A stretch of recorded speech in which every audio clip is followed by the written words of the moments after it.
हाँ देखिए,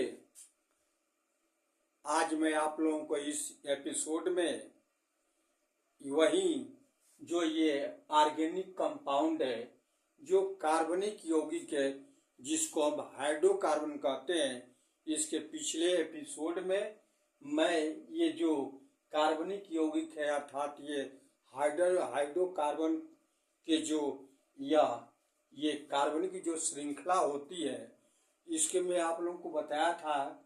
जो पहला एक विवृतीय श्रृंखला या एलियाफैटिक यौगिक कहते हैं, और दूसरा इसका जो होता है यह समृद्ध श्रृंखला या चक्रीय यौगिक कहते हैं, जिसको हम ये क्लोज चेन कंपाउंड कहते हैं। और ये कहने का मतलब है कि जैसे पिछले वाले में आप लोगों को पिछले एपिसोड में जो बताया गया था, जो खुली श्रृंखला के बारे में बताया गया था, लेकिन ये जो आप लोगों का है बंद श्रृंखला है। इसमें जो भी जो देख रहे हैं, यह कार्बन के परमाणु हो या इसके अलावा अन्य जो परमाणु हो, एक दूसरे से यह बंद श्रृंखला बनाती है।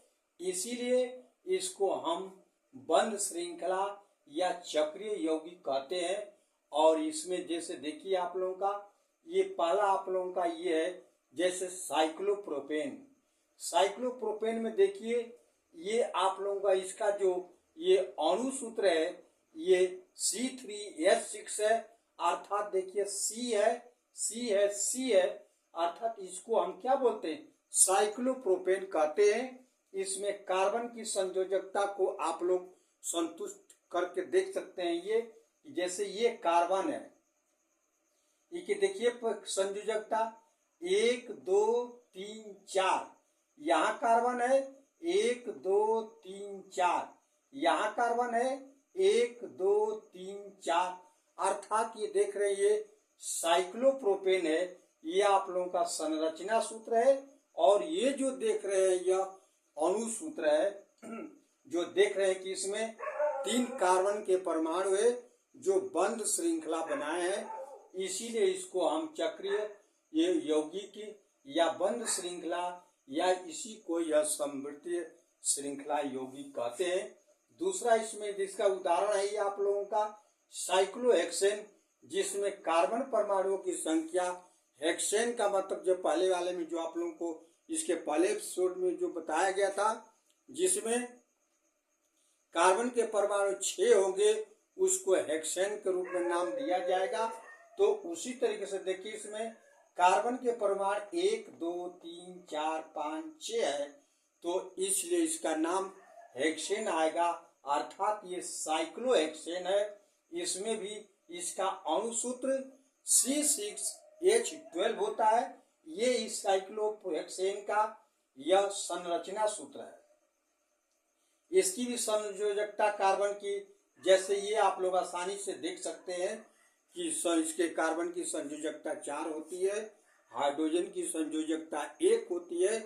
इसको आसानी से आप लोग क्या करें, संतुष्ट करके देख सकते हैं। और तीसरा इसका उदाहरण आप लोगों का जैसे एथिलीन है, एथिलीन ऑक्साइड, इसको आप लोग देख रहे हैं कि जैसे ये बताया गया था कि आप लोगों को जो खुली श्रृंखला था, उस खुली श्रृंखला में केवल कार्बन ही जुड़े होते हैं, लेकिन उसकी श्रृंखला जो होती है खुली होती थी। लेकिन इसमें मैं आप लोगों को यहाँ बताया कि इसमें की जो कार्बन के जो परमाणु होंगे, यह इसके अलावा इसमें और भी तत्व ये आप लोगों का ये बंद श्रृंखला बनाती है। जैसे इस उदाहरण में देखिए यह एथिलीन, ये एथिलीन ऑक्साइड है, जैसे CCO है, इसमें कार्बन के परमाणु 2 है, इसमें ऑक्सीजन भी है। इसका आप लोग देख सकते हैं ये अणु सूत्र C2H4O है। इसकी संरचना सूत्र ये है। ये आप लोगों का ये जो बताया गया समृद्ध श्रृंखला यौगिक या चक्रीय यौगिक के ये उदाहरण है। ये आप लोगों के 2 प्रकार के होते हैं। एक तो ये होते हैं समचक्रीय यौगिक, दूसरा जो होता है वह विषम चक्रीय यौगिक होता है। इसमें ध्यान देने योग्य ये बात है कि जो समचक्रीय होते हैं, समचक्रीय में ये होगा कि इसके जो भी कार्बन के परमाणु ही केवल होंगे।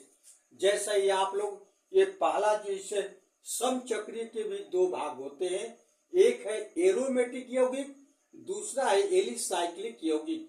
तो इसमें आप लोग देखेंगे जैसे समचक्रीय यौगिक में ये बताया गया कि इसमें सारे जो चेन बना रहे हैं, बंद श्रृंखला बना रहे हैं, तो उसमें केवल कार्बन के ही परमाणु होंगे। जैसा कि देखिए, ये देख लीजिए आप लोग, ये बेंजीन है, बेंजीन का ये आप लोग देखे सी सी सी सी सी देख रहे हैं, अर्थात ये कहने का मतलब C6H6 होता है, जो बेंजीन का ये अणु सूत्र है। ये इसकी संरचना सूत्र है, जिसमें ये कार्बन के जो परमाणु है यह बंद श्रृंखला बनाती है, तो केवल इसमें कार्बन ही है। इसमें भी आप लोग देख सकते हैं, यह बंद श्रृंखला में ये केवल कार्बन है, अलग से ये OH जुटा है, इसमें NH2 जुटा है, इसमें CH3 जुटा है। अर्थात ये आप लोगों का जो चेन बना रहा है, इसमें केवल कार्बन परमाणु होते हैं, उसको हम कहते हैं यह समचक्रीय। समचक्रीय में ये पहला आप लोगों का एरोमेटिक है। इन यौगिक में एक विशेष गंध पाई जाती है, जो देखिए इसको हम एरोमेटिक यौगिक या बेंजीमाइड भी इसको कहते हैं। इसमें कार्बन परमाणुओं की संख्या कितनी होती है? 6 होती है। जैसे आप लोग इसको देख सकते हैं, 1 2 3 4 5 6 है ना। तो इसको हम ये समचक्रीय का पहला जो एरोमेटिक यौगिक है ये है। दूसरा आता है एलिसाइक्लिक यौगिक।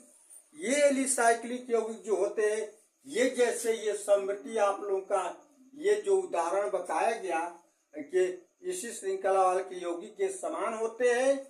जैसे इसमें देखिए उदाहरण के लिए ये साइक्लोप्रोपेन है, और ये साइक्लोब्यूटेन है, ये साइक्लोपेंटेन है, और ये साइक्लोहेक्सेन है। ये अलग अलग इसकी संरचना सूत्र बनाई गई है, जो आप लोग यह देख सकते हैं। यही है आप लोगों का समचक्रीय यौगिक के ये अलग अलग उदाहरण है, जो आप लोगों को समझाया गया, जिसमें जो चेन बनाएगा केवल कार्बन के ही परमाणु होंगे। अर्थात ये चीज देख रहे हैं ना।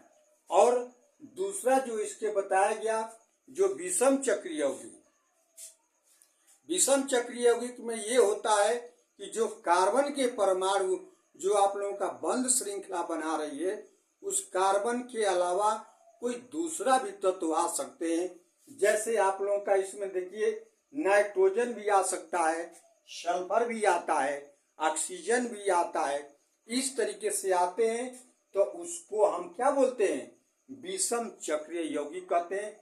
जैसे देखिए आप पिरीडीन है, ये पिरीडीन में देखिए यहाँ पर N जुटा हुआ है, ये कार्बन है, ये कार्बन है, ये कार्बन है, ये कार्बन है, ये कार्बन है, लेकिन इसमें N भी जुटा हुआ है उसी श्रृंखला बंद श्रृंखला में। और इसके दूसरा ये है थायोफिन है। थायोफिन में ये देखिए इसमें S जुटा हुआ है, जो ये कार्बन परमाणु है, ये कार्बन, ये कार्बन, ये कार्बन, ये कार्बन, ये इसमें S है। तो ये हमारे कहने का मतलब ये है कि विषम चक्रीय यौगिक हम ये कहते हैं कि जो यह क्लोज चेन कंपाउंड बनाते हैं, तो उसमें केवल कार्बन के ही परमाणु नहीं होते हैं, इसके अलावा अतिरिक्त और भी परमाणु कार्बोरेटू तत्व हो सकते हैं। जैसे आप लोगों का नाइट्रोजन भी हो सकता है, उसके बाद सल्फर भी हो सकता है, ऑक्सीजन भी हो सकता है। यही है आप लोगों का विषम चक्रीय यौगिक के जो ये उदाहरण बताया गया है। ये आप लोगों को फिर एक बार ये मैं बताना चाहूंगा कि जो ये कार्बनिक यौगिक है, अर्थात कार्बनिक यौगिक का मतलब ये आप लोगों का हाइड्रोकार्बन कहते हैं। हाइड्रोकार्बन का मतलब ये है कि हाइड्रोजन और कार्बन से मिलकर बनने वाले को हम हाइड्रोकार्बन कहते हैं। जैसा कि बताया जा चुका है, तो ये 2 प्रकार के होते हैं। ये श्रृंखला के आधार पर दो भागों में बांटती है ये। पहला है ये खुली श्रृंखला, दूसरी है बंद श्रृंखला, जिसमें से ये बंद श्रृंखला के बारे में आप लोगों को अच्छी तरह आज बताया। जैसे ये आप लोगों का समृद्ध श्रृंखला या चक्रीय यौगिक, जो इसके ये दो प्रकार होते हैं, ये समचक्रीय यौगिक और विषम चक्रीय यौगिक। और समचक्रीय यौगिक के भी दो भाग होते हैं, एक होता है एरोमेटिक यौगिक और दूसरा होता है एलिसाइक्लिक यौगिक। अब इसमें अलग अलग देख रहे हैं, ये जो बताया गया है आप लोगों को समझ में चीज आई है ये। यदि आप लोगों को ये ठीक प्रकार से समझ में आया हो तो प्लीज लाइक एवं सब्सक्राइब एवं शेयर अवश्य करें।